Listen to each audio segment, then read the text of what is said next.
আমি শুনেছি যে সার্জিস আলম নাকি একসময় ছাত্রলীগের রাজনীতির সঙ্গে জড়িত ছিলেন এবং তার কথাবার্তার মধ্যে ওই ছাত্রলীগের লিডারদের মধ্যে যে অধ্যত্বটা ছিল আমি তা দেখতে পেয়েছি। বুঝেন কত বড় নেতা সে, যে ওনাকে আমরা কীভাবে বিচার করছি। আরে ভাই সার্জিস আলম সাহেব, একটা কথা বলি, মিডিয়ার কাজটা কি বলেন তো? বুঝেন, মিডিয়া যখন একটা মিটিংয়ে আপনি মনে করুন 32টা ইস্যু নিয়ে কথা বলছেন, মিডিয়া কোনটাকে দেখাবে? 32টা দেখাবে? তাহলে তো পুরো পত্রিকা আপনি ছাড়া আর কারো কোনো নিউজ আসবে না। মিডিয়া তার পলিসি অনুযায়ী যে জায়গাটুকুর আপনার যে জায়গাটুকু কোট করা প্রয়োজন মনে করবে কেবল ততটুকুই করবে, বাকিটুকু তারা ধরবেই না। এটা সারা দুনিয়ার মিডিয়ার নিয়ম। ধরেন মিডিয়া আলাপ বাদ দেন, আমি আপনার মিটিং শুনতে গেলাম, মিটিং শুনে বাসায় আসলাম, এসে আমার ছেলে আমার মেয়ে অথবা আমার ভাই আমাকে জিজ্ঞাসা করলো যে মহান নেতা সার্জিস আলম সাহেব কী বললেন। আমি কি আপনার পুরোটা ভাষণ ওনাকে নতুন করে শোনাবো? পাবলিক ফিগার হওয়ার জন্য যতটুকু ঘাত প্রতিঘাতের মধ্য দিয়ে যেতে হয় সেটা তো জান নাই, চট করে হয়ে গেছেন এবং মনে করছেন পৃথিবীর সমস্ত লোক আপনার প্ল্যান অনুযায়ী চলবে, আপনার চিন্তা অনুযায়ী চলবে। আবার এই ধীর স্থিরতা নিয়ে, এইটুকু সহ্য ক্ষমতা নিয়ে একটা পার্টিও খুলে বসেছেন, পার্টির নেতাও হয়ে গেছেন, সামনে নির্বাচনে যেতে ক্ষমতাও যেতে চান। সার্জিস আলম, দুনিয়াটা এত সহজ না ভাই, আরেকটু পরিশ্রম করতে হবে, আরেকটু ধৈর্য ধারণ করা শিখতে হবে, আরেকটু পাবলিককে আরও একটু সম্মান করা শিখতে হবে।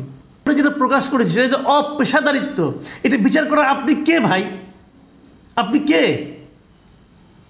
আপনার বাবার দাদার বয়সী লোক কালে উঠে বসে চাকরি করে, আপনার যত বয়স তার চেয়ে বেশি বছর ধরে তারা সাংবাদিকতা করে, তারা জানে সাংবাদিকতা পেশাদারিত্ব কাকে বলে।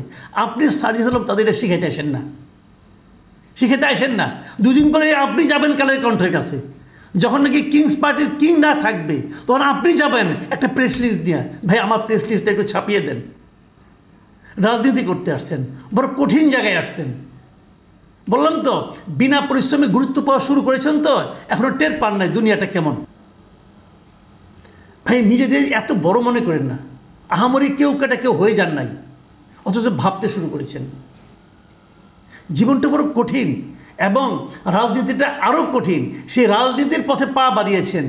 আরে এত অসহিষ্ণু হলে চলবে? সবাই মাঠে দৌড়ায়, সবাই। আপনি সার্জিস আলম যতটুকু মাঠে দৌড়ান তার চেয়েও 10 গুণ দৌড়ানো লোক এই দেশে বহু আছে, হাতে গোনা শেষ করতে পারবেন না। শিশু আসিয়ার মৃত্যুকে কেন্দ্র করে অনেক ঘটনা এর মধ্যে ঘটেছে এবং পাশবিক নির্যাতনের ফলে তার মৃত্যুর পর যখন তার জানাজা হয়, সেই জানাজাতেও অনেক লোক অংশ নিয়েছেন।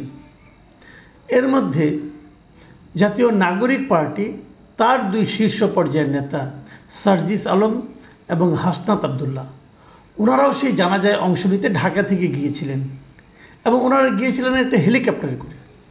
এই হেলিকপ্টারে ওনাদের যাওয়ার ঘটনাকে কেন্দ্র করে সোশ্যাল মিডিয়ায় নানা ধরনের ভিডিও এবং নানা ধরনের আলোচনা হয়েছে।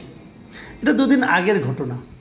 আমিও দেখেছি ওনারা একটা হেলিকপ্টার থেকে নেমে হেঁটে আসছেন এবং আমার কাছে মনে হয়েছে এটা কোনো ভাড়া করা হেলিকপ্টার নয়, এটা একটা সরকারি হেলিকপ্টার। পুলিশের হতে পারে, র্যাবের হতে পারে, অথবা আর্মিরও হতে পারে, বিমান বাহিনীরও হতে পারে, আমি ঠিক জানি না কার। ওরকম দেখে মনে হয় যেটা ভাড়ায় যে হেলিকপ্টারগুলো চলে বাংলাদেশে সেগুলো এটা নয়। তো এটা নিয়ে যখন কথা হয়, আমাকে অনেকে বলেছিল এটা নিয়ে যেন আমি কিছু একটা বলি করি, তো আমি আগ্রহ দেখাইনি। এই কারণে, দেখুন আসিয়ার জানাজা তারা অংশ নিতে গিয়েছেন, যেভাবে পারেন গিয়েছেন। আমরাও কিন্তু অনেক সময় এরকম করি। যদি ভাড়া করা হেলিকপ্টার হতো আমি প্রশ্ন করতাম যে ভাড়া এত টাকা পেলেন কোথায়, আমি যে প্রশ্ন সবসময় করি। তো একটা সরকারি হেলিকপ্টারে জায়গা পেয়েছে, চলে গিয়েছে, এটা তো হতেই পারে। এটা নিয়ে কিন্তু আমার কোনো বক্তব্য নেই। ওখানে যাওয়াটা হলো ইম্পর্টেন্ট। একটা হেলিকপ্টার যাচ্ছে, সরকারের একটা হেলিকপ্টার, জায়গা আছে, যদি উনি রিকোয়েস্ট করেন যে ভাই আমাকে নিয়ে যাবেন, তাহলে নিয়ে যান, নিয়ে গেলো, এতে কোনো সমস্যা আমি দেখি না। কিন্তু কাজে এটা নিয়ে আমাকে অনেকে বলার পরও আমি এটা নিয়ে কোনো ভিডিও করিনি। এটা হতে পারে। এখন এটা তো ঠিক, আপনি চান আর না চান, আপনি মানুন আর না মানুন, পছন্দ করুন আর না করুন, এটাই সত্য যে জাতীয় নাগরিক পার্টি একটা কিংস পার্টি। সরকারের সঙ্গে এই পার্টির সম্পর্কটা খুবই ভালো। সরকারের দেখে নানা ধরনের ছাড় দেয়, এরা কিন্তু এখনও নির্বাচন কমিশনের নিবন্ধিত রাজনৈতিক দল নয়। তারপরও যখন নাকি জাতিসংঘের মহাসচিবের সঙ্গে বৈঠক হয়, অনেক নিবন্ধিত পার্টি দাওয়াত পায় না, কিন্তু এরা দাওয়াত পায়। তো বোঝাই যায় সরকার এদেরকে পছন্দ করেন, সরকার এদেরকে নানা ধরনের সুযোগ সুবিধা দিতে চান এবং দিয়ে থাকেন। তো সেই বিবেচনায় তারা যাবে, এটা তো আমরা ধরেই নিয়েছি যাবে। আমরা তো এই সরকারকে এখন আর নিরপেক্ষ আমি অন্ততপক্ষে মনে করি না। আমি মনে করি এই সরকার এই পার্টিটার প্রতি খুবই পক্ষপাতদুষ্ট আচরণ করে থাকে এবং হয়তো আগামীতেও করবে। এটা নিয়ে আজকেই আলোচনা করব। আজকে আলোচনা করব কেন, যে গতকালকে এই সার্জিস আলম এই ঘটনাটাকে কেন্দ্র করে একটা ফেসবুকে স্ট্যাটাস দিয়েছেন। এই ফেসবুক স্ট্যাটাসটা পড়ে সত্যি বলতে গিয়ে আমার খুবই মন খারাপ হয়েছে। আমি ভাবতে পারিনি যে এই লোকগুলো এতটা ঔদ্ধত্যপূর্ণ আচরণ করতে পারে। আমি ভাবতে পারিনি, বিশ্বাস করেন আমি ভাবতে পারিনি।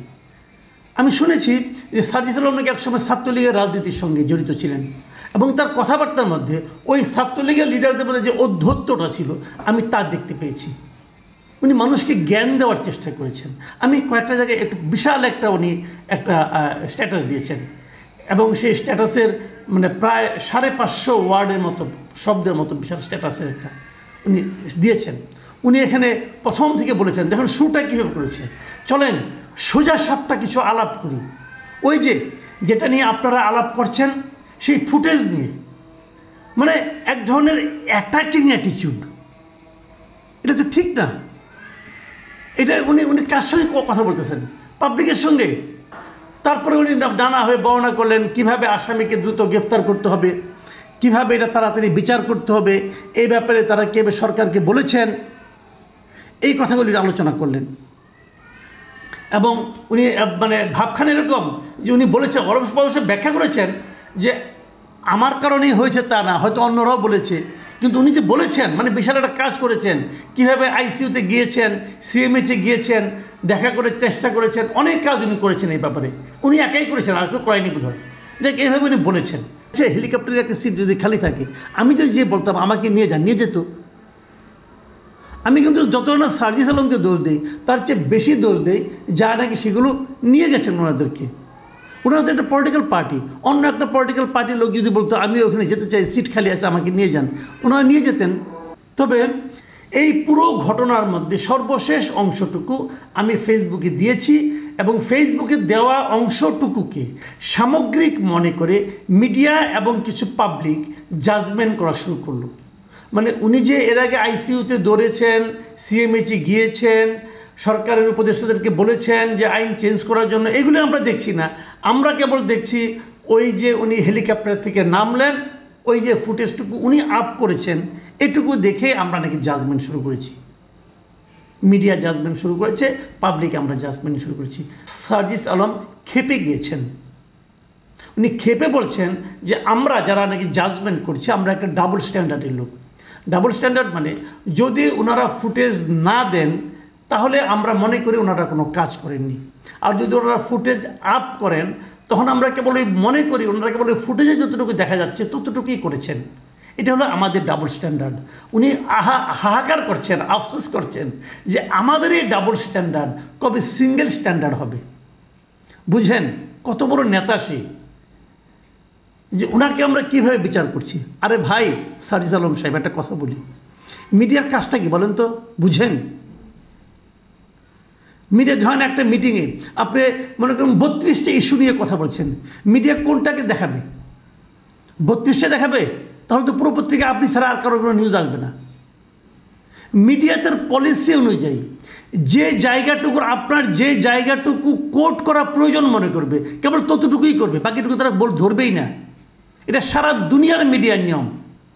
ধরেন মিডিয়া আলাপ বাদ দেন, আমি আপনার মিটিং শুনতে গেলাম, মিটিং শুনে বাসায় আসলাম, এসে আমার ছেলে, আমার মেয়ে অথবা আমার ভাই আমাকে জিজ্ঞাসা করলো যে মহান নেতা সার্জিস আলম সাহেব কী বললেন। আমি কি আপনার পুরোটা ভাষণ ওনাকে নতুন করে শোনাবো? নাকি ওইখানে আপনি যা যা বলেছেন তার মধ্যে যে বিষয়টা আমার কাছে গুরুত্বপূর্ণ মনে হয়েছে অথবা যে জিনিসটা আমার কাছে বিতর্কিত মনে হয়েছে আমি কেবল ততটুকুই বলবো? এটাই নিয়ম।